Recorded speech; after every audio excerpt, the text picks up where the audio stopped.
Emotional trauma is often invisible, yet it leaves some of the deepest scars. Unlike physical wounds, trauma doesn't always announce itself with bruises or broken bones. Instead, it hides in our behavior, in our reactions, in the quiet moments when the world is still but our minds won't stop racing. It lingers in the body, stored as tension, digestive issues, fatigue, or even chronic illness. But what if there was a way to gently bring those wounds into the light and begin to heal? Not by running from them, but by being present with them. That's the power of mindfulness. Mindfulness isn't just meditation.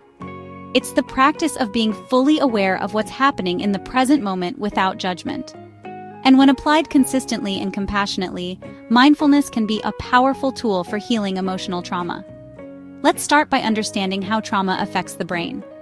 When I experience emotional trauma, whether from abuse, neglect, heartbreak, or loss, my brain activates the survival response: fight, flight, or freeze. In a traumatic moment, the amygdala, my brain's alarm system, goes into overdrive, while the prefrontal cortex, responsible for rational thought, gets overridden. Repeated trauma can rewire this system, making me hypervigilant, anxious, emotionally reactive, or completely numb. Mindfulness gives me a way to regain control. Through regular mindfulness practices, I train my brain to pause, observe, and respond instead of react. And more importantly, I create a safe internal space where emotional pain can be witnessed, accepted, and slowly released.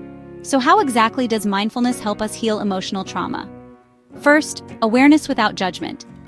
When I'm traumatized, I often suppress my emotions, especially the difficult ones like shame, fear, or anger. I try to avoid them, push them down, or distract myself. But those emotions don't just disappear. They linger in the background, influencing my thoughts and decisions. Mindfulness invites me to observe those emotions as they arise, without labeling them as bad or wrong. It's about noticing when my chest tightens, when my breath shortens, or when I feel that familiar knot in my stomach. Instead of resisting the emotion, I sit with it. I breathe into it. I name it gently. This is sadness. This is fear. That simple act of acknowledging an emotion allows it to move through me, instead of staying stuck inside. Trauma disconnects us from our bodies. We become disembodied, dissociated, or even numb. Mindfulness brings us back. Through practices like body scans, yoga, or breath awareness, I learn to feel safe in my body again. These practices help to ground me in the present moment and provide gentle exposure to sensations I may have been avoiding. When done consistently, these mindful techniques help retrain my nervous system so that I no longer default to panic or shut down. I begin to notice subtle shifts in my physical state. Tightness softens, breath deepens, heart rate slows. Healing trauma requires emotional safety, and mindfulness cultivates that from within. It teaches me how to become my own source of comfort rather than looking outside for validation or escape. Over time, I learn how to self-soothe through compassionate attention. Practices like loving kindness meditation can be incredibly healing.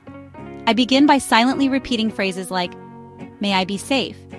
May I be kind to myself. May I be free from suffering." Even if the words feel mechanical at first, with repetition, they begin to reshape my inner dialogue. I start to treat myself with more empathy, less criticism, and that alone is a huge step in healing. Mindfulness helps me become the observer of my thoughts.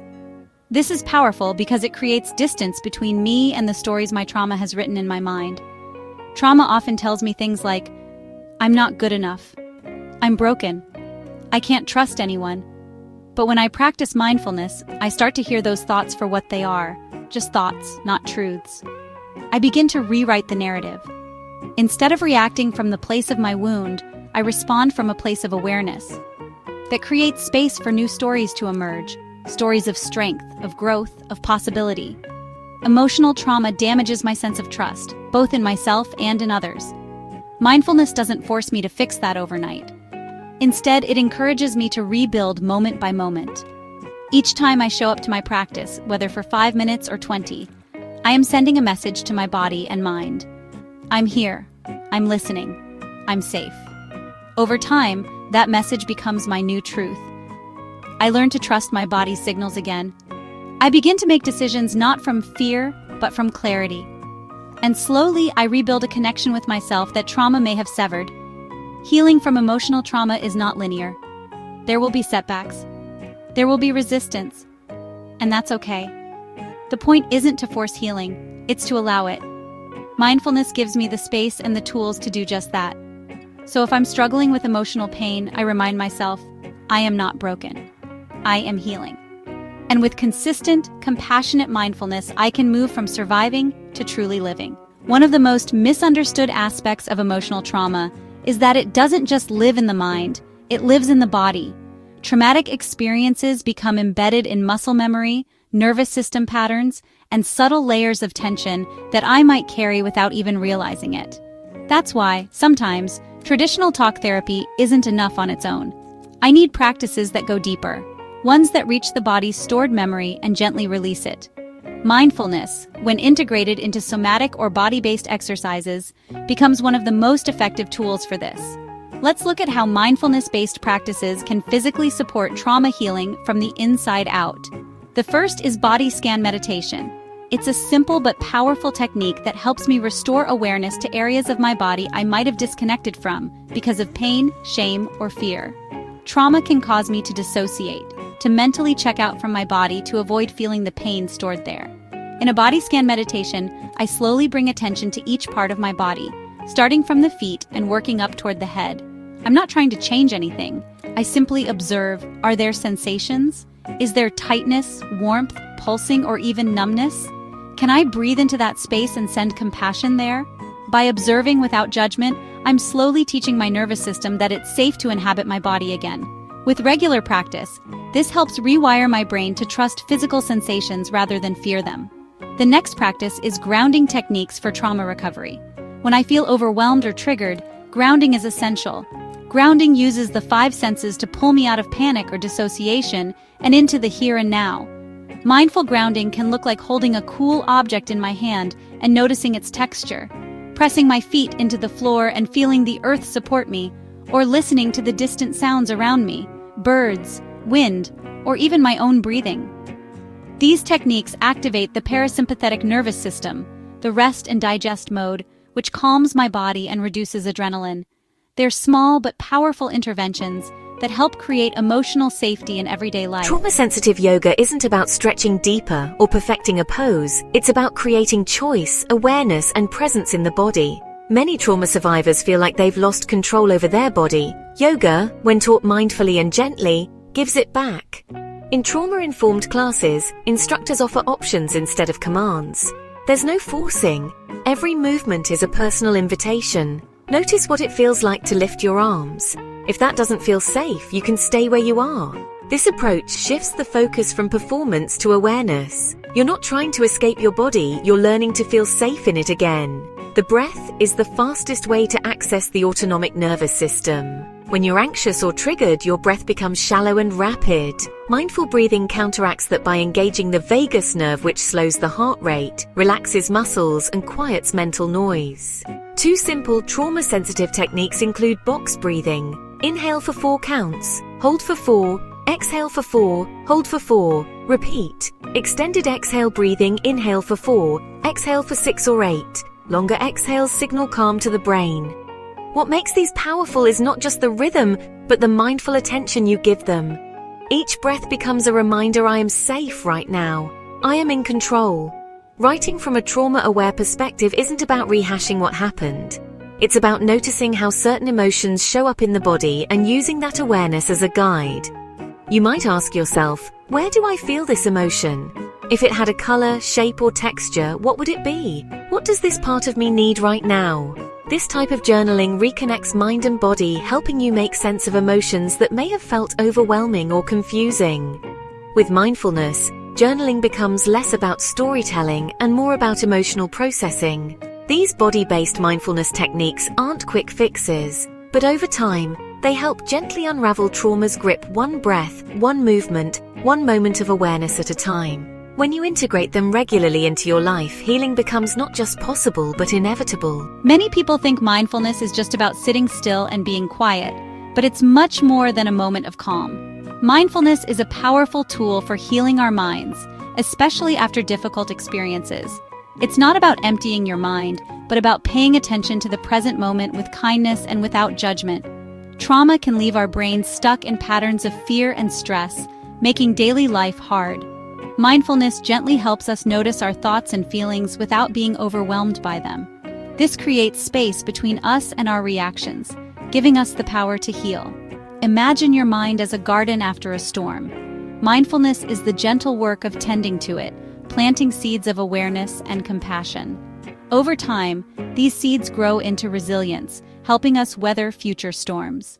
Science shows mindfulness can physically change our brains, building healthier patterns. We are not defined by our past. We can reshape our minds and move toward emotional freedom. This journey starts with a single step: paying attention to this moment right now. Our brains aren't fixed, they can change and adapt thanks to neuroplasticity. Every new thought or skill creates and strengthens connections in our brain. Trauma can create strong pathways for fear and stress, making it hard to break old habits. Mindfulness is like walking a new path in the forest of your mind. At first it's hard, but with practice it becomes clearer. Each mindful moment, like noticing your breath or the taste of your coffee, trains your brain to be present. Over time, old pathways of fear fade, and new ones for calm and balance grow stronger. You don't need hours of meditation. Even small moments of awareness make a difference. This is neuroplasticity in action. We're not just hoping to heal, we're actively changing our brains. Change is always possible, one mindful moment at a time. That's the real power of mindfulness. Mindfulness heals by reshaping three key brain areas: the amygdala, prefrontal cortex, and hippocampus. The amygdala is our brain's alarm system. Trauma makes it overly sensitive, causing constant anxiety. Mindfulness can shrink the amygdala, making us less reactive and more at ease. The prefrontal cortex, our wise leader, helps us make thoughtful decisions. When the amygdala is loud, it's hard for the prefrontal cortex to guide us. Mindfulness strengthens this connection, giving us space to pause and choose our response. The hippocampus helps us process memories. Trauma can damage it, making memories confusing. Mindfulness rebuilds the hippocampus, helping us see our past as past, not present. Practicing mindfulness is more than relaxing. It's brain training. We calm fear, strengthen wisdom, and heal memory. Healing from trauma is both psychological and biological. We can actively influence this process. Mindfulness helps us develop the observer mind, the ability to notice thoughts and feelings without being swept away. Before mindfulness, we often believe we are our emotions. I am angry, I am sad. Mindfulness teaches us to step back and notice. There is anger, or I notice sadness. This shift creates space between us and our emotions, showing they are temporary, like clouds in the sky. Instead of reacting automatically, we learn to respond with curiosity and kindness. We don't have to fix or avoid our feelings, just allow them to be, knowing we are the safe space they pass through. This skill builds over time, turning us from reactors into responders. In that pause, we access our wiser self and choose how to care for ourselves. We reclaim the power to choose our actions, even in strong emotions. This is the foundation of emotional healing and freedom. Mindfulness gives us that choice. Mindfulness isn't just about managing emotions, it builds deep resilience. Resilience means bending without breaking, like a tree in the wind. Each time we meet pain with kindness, we grow stronger inside. Mindfulness also nurtures self-compassion, quieting harsh self-judgment and encouraging self-care. You don't need hours of practice. Even a minute of mindful attention counts. Everyday moments, washing dishes, walking, breathing, can be mindful. These small acts add up, filling your life with resilience and compassion. You don't need anything special to start, just your breath and willingness to be present. Every mindful moment is a step toward healing and freedom. The path to transformation is within you, ready to be walked.